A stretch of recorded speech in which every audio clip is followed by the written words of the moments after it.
ka-farmlet, dito dinadala yung mga nyog tuwing harvest. So dito na niluluto yan, ginagawang kopra before i-ibenta.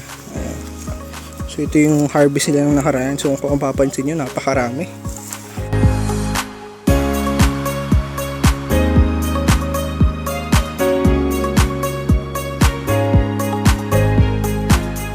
So may bahod na rin to, kaya kitang-kita mo na yung boundary ng property mo.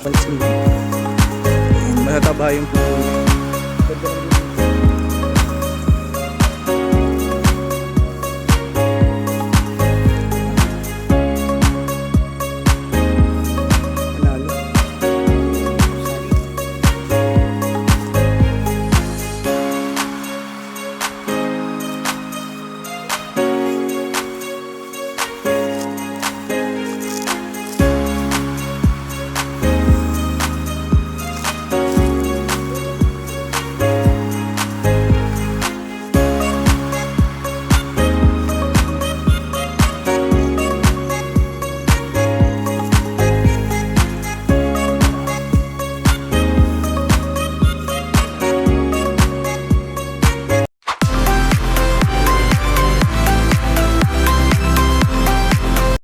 Bali, ito na po yung starting ng property natin mga ka-farmlet. Ayan, so ito yung muhon ng property. Babaybayan, going doon, sa dulo doon. And bali, yung kalawakan din mga ka-farmlet. So yan na po yung sakop ng property natin na 28,000 square meter o 2.8 hectare. Ano? So from doon sa sapa na tinawiran natin, so naglakad lang tayo ng almost 80 meters. And from Barangay Road, so I think mga 150 meters yan o 200 more or less. Ayan, so bali, ito na yung property natin. Ayan. Napakaganda po itong mga ka-farmlet. So nyugan, halos puno to ng puno ng nyug. Ayan, so standard yung boundaries niya, no? So halos dikit-dikit. So sabi ng may-ari, nasa 900 ka puno po ito ng nyug more or less. Kaya if ever i-clearing mo yan, so halos bawi na rin yung kalahati ng capital mo, ano? Kasi ang per puno po ng nyug dito is nagre-range ng 1,000 to 1,300 per puno. So depende po sa size. Ayan, so makababaan pa naman ng nyog natin, ano, kaya productive pa siya, namumunga pa, ano. So once na tumaas yan, so doon pa lang siya magsisimula na for clearing. Ayan, so standard naman yung boundaries niya, kaya puno po ito ng puno ng nyog. And ang good thing dito, ayan, so yung mga boundaries niya may mga bagong tanim na, kaya if ever i-clearing mo yan, so may kasunod na agad na namumunga na. Ayan, so halos dasik po ito ng puno ng nyog. And dasik din mamunga.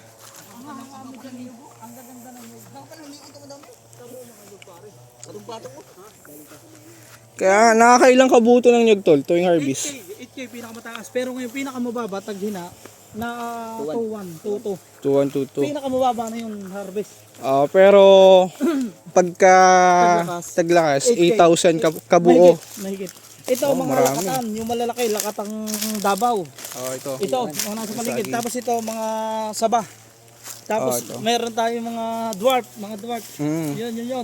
Kita mo na, visible naman yung mga dwarf. Yan o. Buhay na yan, yung mga dwarf na yan. Buhay na yan. After 3 mataas years, na eh. After 3 years, ano na yan, nabunga na. So bali ito yung mga bagong tanim mga ka-farmlet. Ayan. So napuno ng dwarf.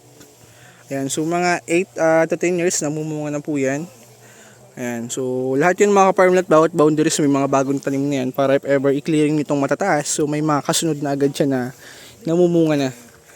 Ayan, so ito naman po is hindi pa per clearing kasi kababaan pa yan. So dasik pa mamungin mga ka-farmlet. So nagre-range daw po ito ng 8,000 kabuo ng nyog, sabi ng may-ari. And nagtutuwa naman if taghina kasi may mga panahon talaga na mahina ang harvesting ng nyog. Ayan, so dito naman sa gilid niya may bahod na yung karatig, kaya kita mo na yung boundaries.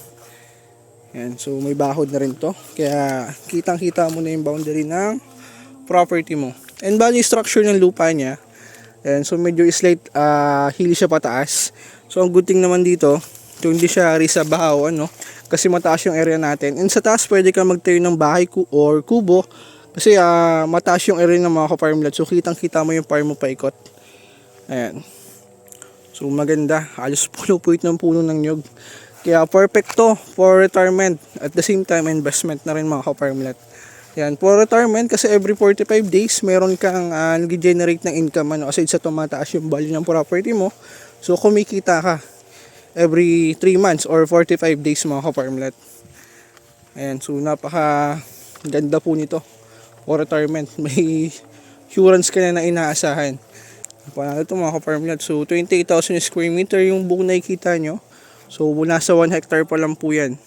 Wala pa, bungad pa lang na 1 hectare yan. Kaya napakalawak pa po nito. Ayan, abot saan yung property natin, tol? Malayo pa. Yun ano naman yung pare kasi kawayan na nakaharap doon. Siguro sa susunod na bisita mo pare, ito yung malinis na. Papaano ko na to sa bubba na. Nataw lang tagbubulan na. Oo. Ayan. Ito yung pinicturean ko Ganda. na pinasa ko sa iyo yung dito. Maliwalas. Lukaran. Galing bagyo eh. Galing bagyo eh. Oo. Pare pa kami bukas pag magagawa pag nagpalukad ako. Para isa kami naglulukat. Galing bagyo. Ayun yung lukaran. Ay nagiba ang bagyo. So dito mga ka-farmland, dito dinadala yung mga nyog tuwing harvest. So dito na niluluto yan, ginagawang kopra before i-ibenta. Ayan. So ito yung harvest nila ng nakaraan. So kung mapapansin nyo, napakarami. Ayan. So ito lang po yung harvest ng nakaraan kasi ito yung harvest naman. Kasi yung sunog nila yan para hindi dumami. And so imagine, napakarami po nito. Ayan. Yung 8,000 kabuo ng nyog tol, magkano inaabot niyan? Nung sa time na yun, nung dati nakaparte ako dito na nasa, ano eh, yung akin lang ay nasa 35. 35. Kung i-double mo yun, nasa 70,000. Hindi, akin na yun, na 40. Oo nga, kung i-double mo yun, dun sa nag-harvest ito, mga, di ba, hatian yan? Hindi, natagal ko na yung sa maglulukad. Oo nga, kung yung kabuuan nga, yung kabuuan. Kabuuan, nasa 70. 40% eh, limit ko na. Yung 40% ng ano, limit ko na. Pero may record ako para ng notebook na ako. Ang 40% dun sa may-ari, dun sa naglukad. Hindi, ito total muna yon. Tapos saka, kung magkano total doon, saka yun ipo 40%. Saka tatanggalin yung 40% ng tauhan, 60 ang sa May-ari. Sa Okay. maglulukad. Lawak din. Tatagkalin yung expenses. Hindi na, Parang walang ganun. expenses sa maglulukad na yun pare. Sa maglulukad na yun. Malinis na yun. Kanila na ang kawit sa tapas, sila na ang tatarga ko nun. Okay. Okay, sige tol. Sige, tara doon sa taas. So yung mga ka-farmland, sabi ng may-ari. So ang arrangement po pala ng harvesting ng nyug dito is 60% sa may-ari and 40% po dun sa nag-harvest. Pero pero depende yan sa arrangement nyo ng tauhan. Ano? Kasi minsan meron 50-50 or 50% sa tauhan and 50% sa may-ari. Ano? So depende po yan sa arrangement ninyo.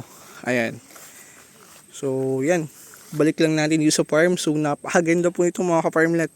Napakaliwalas and napakaganda po ng area. Perfecto for retirement talagang. Marirelax kayo dito.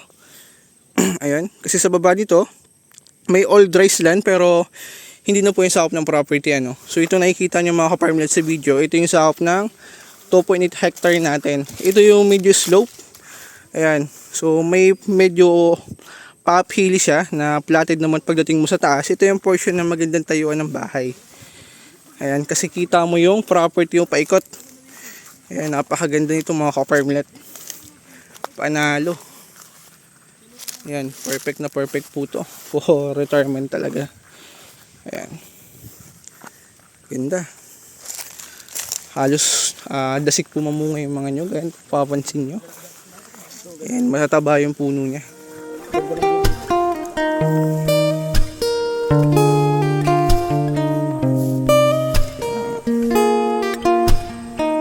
So ito mga ka-farmland, nandito tayo ngayon sa taas ng property. Ayan. Pag nasa taas ka, halos kita mo yun pababa. Kasi elevated yung area natin. Ayan. Panalo. So meron din tong mountain.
apat na puno rin ito ng rambutan and guyabano. Ayan. So may apat na puno ng rambutan and bali yung raised land mga ka-farmlet na natatanaw nyo. So karatig ng lot na po yan. Yun yung mga puno ng nyog. So yun yung sakop ng property natin pataas. Ayan, so napakaganda po nito. Panalo. Swerte nung makakabili nito. Maliwalas. And idea lang mga ka-farmland, so yung boundary ng nyog, pwede natin taniman yan ng fruit bearing trees ng kakao, santo, lansones, rambutan. So marami tayong pwedeng gawin dito mga ka-farmland. And yun, so mas valuable ang property if maraming tanim, so mas mataas ang presyo niya. And napakaganda po ng property if productive, so maraming tanim. Ayan, so nakakatuwa yun mga ka-farmland. And if gusto nyo po magtanim ng fruit bearing trees, ayan, so meron akong contact, may kilala po ako na pwede nating kunan from Nueva Ecija. Ayan, so 3 to 5 years lang po is namumunga na. Meron lang po tayong daraan ng creek mga ka-farmland. So from Barangay Road, meron po itong distance na 50 meters and after naman po ng creek going sa property is another 150 meters. So bali 200 meters po ang distance nito. From Barangay Road, pwede naman pong iwan yung service nyo sa gilid ng kalsada kasi malawak naman po yung portion doon na pwede yung parkingan. And from po dito sa Sapa, going sa property, so meron po itong distance na 150 meters. So napakalapit lang naman po nito from Barangay Road. Kaya pwede nyo naman lakarin na lang or it's up to you, pwede nyo i-develop na lagyan ng daan. Ayan, so lalagyan nyo lang dito ng mini bridge. So may culvert and ayan, so babakuin lang natin yung portion yan pataas and konting tambak ng graba para at least kahit maulan, so hindi mabalahura yung sasakyan nyo. So yan, so napakalapit lang naman po nito sa Barangay Road kaya pwede nyo lakarin na lang. Ayan. Ito po yung Barangay Road mga ka-farmlat and ito yung going to Buena Vista, Quezon. Ito namang left side ko is yung going to Ginyangan, Quezon. Ayan yan. So bali ito naman po yung going sa property. Ayan. So ito yung right of way going sa property. And so sa ngayon, babaybayin natin yung way niya going dun sa provincial road na Buena Vista, Quezon. Ayan. So sige tara.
So yun mga ka-farmlat, bali ito na po yung provincial highway ng Buena Vista, Quezon. Ayan.